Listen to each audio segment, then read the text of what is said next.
So నా basic question ఏంటి అంటే మన ఎన్టీఆర్ మిల్లో గ్రౌండ్ లెవెల్లో వర్క్ చేస్తున్న వాలంటీర్స్లో maximum volunteers are from student background.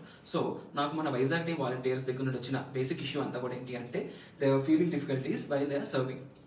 ఎందుకు అంటే వాళ్ళు నార్మల్గా వాళ్ళ డే టు డే లైఫ్లో భాగంగా ఎన్టీఆర్ మీల్ సర్వీస్ని కూడా వాళ్ళు అడాప్ట్ చేసుకున్నారు. కాకపోతే వాళ్ళు ఈ బ్యాగ్స్ని వాళ్ళ కాలేజెస్కి కానీ లేదు అంటే వాళ్ళ క్లాస్ రూమ్స్కి కానీ తీసుకుని వెళ్ళడానికి కాస్త నామోషిగా కానివ్వండి కొద్దిగా ఇబ్బంది పడుతున్నారు. సో దీనికి ఏమైనా సొల్యూషన్ ఉందా? మెజారిటీ ఆఫ్ ద మన వాలంటీర్స్ వచ్చేసరికి ఖచ్చితంగా స్టూడెంట్సే ఉన్నారు. సో ఆల్రెడీ వరకు మనం జాగోరేట్కి వెళ్ళినప్పుడే చెప్పాము చాలా ఏరియాస్లో. ఒక స్టూడెంట్ తన డే టు డే లైఫ్లో ఎన్టీఆర్ మీల్ ఇంక్లూడ్ చేసినప్పుడు, అంటే తను సర్వీస్ చేసి కాలేజ్కి వెళ్ళినా లేదా కాలేజ్ నుంచి వచ్చేటప్పుడు సర్వీస్ చేసినా కంపల్సరీగా ఎన్టీఆర్ మీల్ బ్యాగ్ అనేది తనతో క్యారీ చేయాల్సి ఉంటుంది.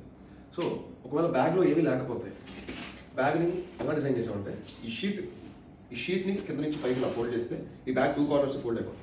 సో కంప్లీట్గా ఈ బ్యాగ్ని చేసేసి క్లోజ్ చేసేసి క్లిప్ పెట్టేస్తే ఇది కాంపాక్ట్ సైజ్లో అయిపోతాయి. సో ఆబ్వియస్లీ ఆ స్టూడెంట్ క్లాస్కి వెళ్ళేటప్పుడు ఈవెన్ క్లాస్లోకైనా తీసుకెళ్ళచ్చు లేదా బైక్ ట్యాంక్ కవర్ మీదైనా పెట్టేసుకోవచ్చు. సో కాంపాక్ట్ సైజ్లో తీసుకురావడానికి రీజన్ ఇదే. అఫ్కోర్స్ ఎంత డైహార్డ్ ఫ్యాన్స్ అయినా ఎంత వాలంటీర్స్ అయినా కంపల్సరీగా నామోషి ఫీల్ అవుతారు. సో తప్పకుండా ఖచ్చితంగా ఈ బ్యాగ్లో ఉన్న ఫీచర్ అందరికీ తెలియాలి. సో మంచి క్వశ్చన్.